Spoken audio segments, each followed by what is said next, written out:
नमस्कार सबैलाई, म वीरेन्द्र राई, नेपाली सब्जेक्ट टिचर। आज हामी नेपाली साहित्य सुधा अन्तर्गत महाकवि लक्ष्मीप्रसाद देवकोटाद्वारा लिखित एउटा कविता अध्ययन गर्न गइरहेका छौँ। अनि कविताको शीर्षक छ यात्री। स्टुडेन्ट्स, यस अन्तर्गत आज हामीले कवि परिचय, कविता वाचन, कविताको मूलभाव आदि विषयवस्तुहरूलाई समेटेका छौँ। साथै अन्तमा म तिमीहरूलाई यस कविताबाट इक्जामको समयमा आउन सक्ने सम्भावित प्रश्नहरू अथवा पोसिबल क्वेसनहरू पनि दिनेछु। So all of you watch it carefully and try to understand. Okay students, let's begin. सबैभन्दा पहिला म तिमीहरूलाई यस कविताका कवि लक्ष्मीप्रसाद देवकोटाको विषयमा बताउन गइरहेको छु। हुन त उहाँको विषयमा मैले अघिल्लो क्लासहरूमा पनि भनिसकेको छु। यसैले आज संक्षिप्त रूपमा मात्र उहाँको बारेमा बताउन गइरहेको छु। स्टुडेन्ट्स, बहुमुखी प्रतिभाका धनी महाकवि लक्ष्मीप्रसाद देवकोटा नेपाली साहित्यको इतिहासमा कवि निबन्धकारको रूपमा परिचित छन्। साथै कथाकार उपन्यासकारको रूपमा पनि उहाँले त्यत्तिकै प्रसिद्धि हासिल गरेका छन्। उहाँको जन्म सन् 1909 काठमाडौँको धोबीधारा टोलमा भएको थियो। उहाँको शिक्षाबारे कुरा गर्दा उहाँ साधारण मध्यम वर्गमा जन्मेका हुनाले उनको आर्थिक अवस्था त्यति दह्रो थिएन। त्यसैले एमए गर्ने उहाँको धोका पुगेन। भए तापनि उहाँले बिए बिएलसम्मको अध्ययन पुरा गरेका थिए। उहाँले साहित्यका सबैजसो क्षेत्रमा अथवा विधामा कलम चलाएर प्रशस्तै कृतिहरू दिएका छन् नेपाली साहित्य भण्डारमा। तर आज मैले उहाँका केही प्रमुख कृतिहरू मात्र उल्लेख गरेको छु यहाँ। उहाँका प्रमुख कृतिहरूमा मुनामदन खण्डकाव्य, आँसु खण्डकाव्य, भिखारी कविता सङ्ग्रह, पुतली कविता सङ्ग्रह, सुलोचना महाकाव्य, शाकुन्तला महाकाव्य, सावित्री सत्यवान नाटक, लक्ष्मी निबन्ध सङ्ग्रह यी त भए उहाँका प्रमुख कृतिहरू। स्टुडेन्ट्स, उहाँलाई हामी आँसु कवि भनेर पनि जान्न सक्छौँ। आँसु कवि भनेको कुनै पनि विषयमा छिटो कविता लेख्न सक्ने क्षमता भएको। उहाँको मृत्यु सन् 1959 सालमा भयो।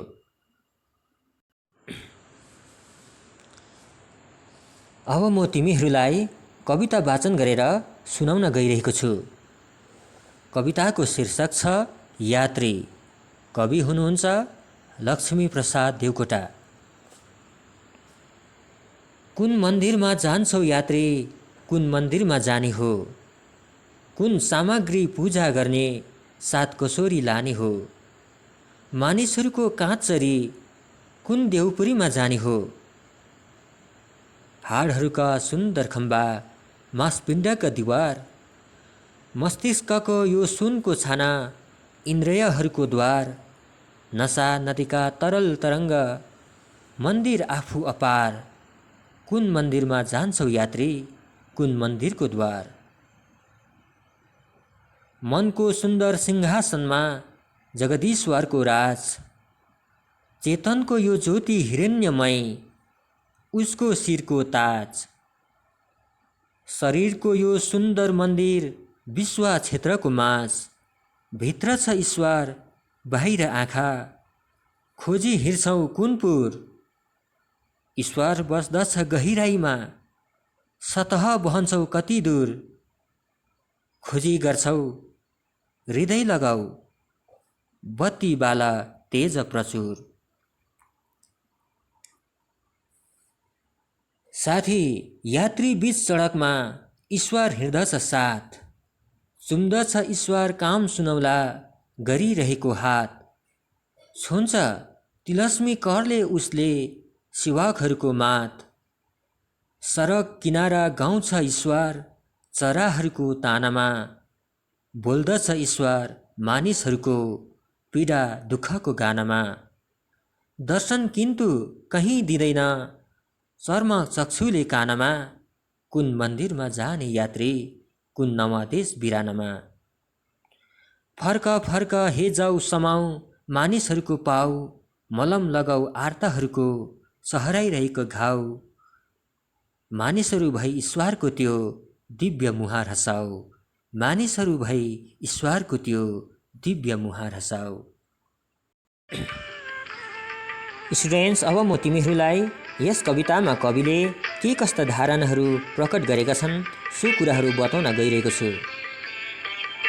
महाकवि लक्ष्मीप्रसाद देवकोटाद्वारा लिखित कविता यात्री एक मानवतावादी कविता हो। मानवतावादी भनेको मानवतावाद सिद्धान्तसँग सम्बन्धित अथवा सरल भाषामा भन्नुपर्दा एक मानिसले अर्को मानिसप्रति गर्ने अथवा गरिनुपर्ने राम्रो व्यवहारको सिद्धान्त हो।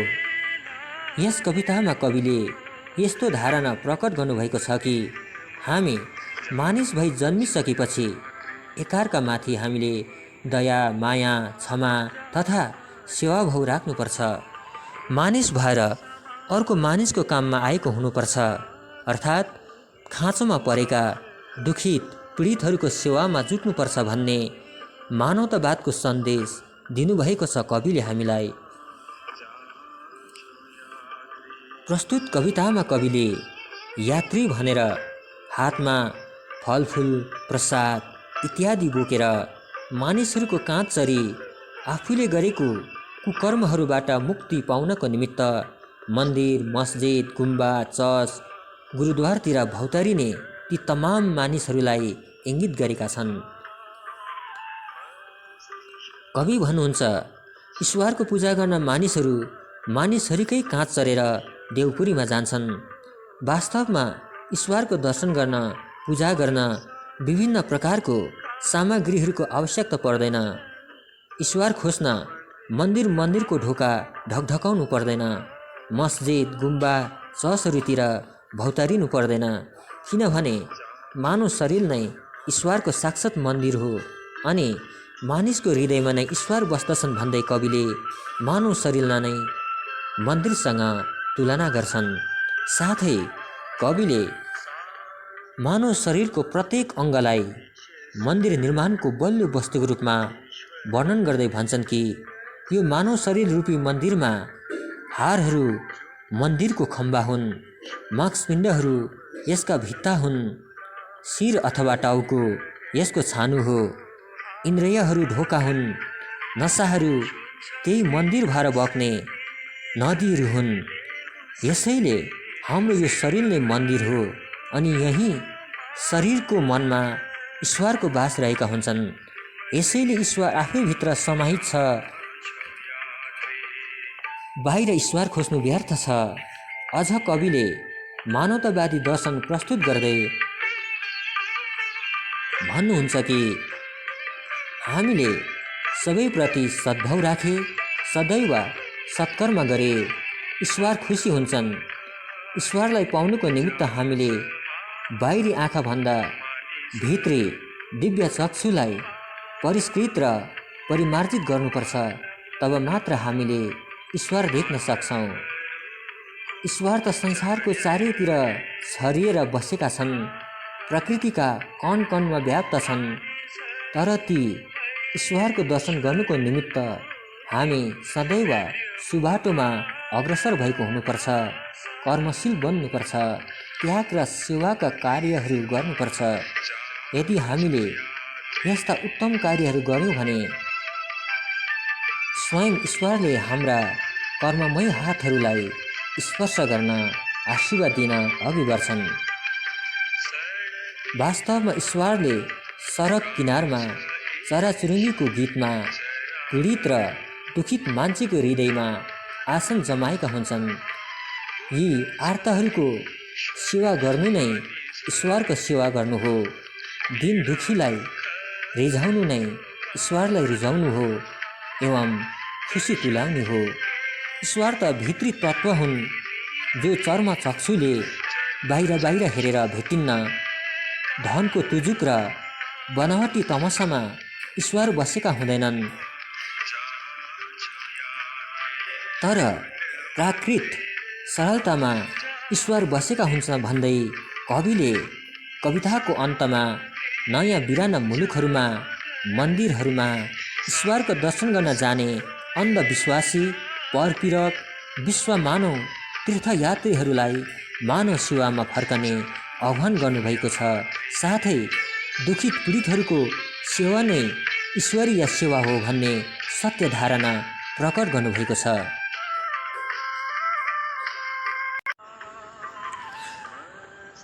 स्टुडेन्ट्स, अब म तिमीहरूलाई बोर्डको इक्जाममा यस कविताबाट प्राय आइरहने प्रश्नहरू देखाउन गइरहेको छु।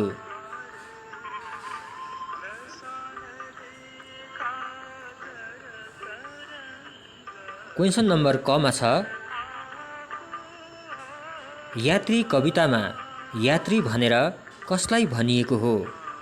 क्वेसन नम्बर ख, यात्री कवितामा ईश्वरलाई खुसी पार्न के गर्नुपर्छ भनेका छन्?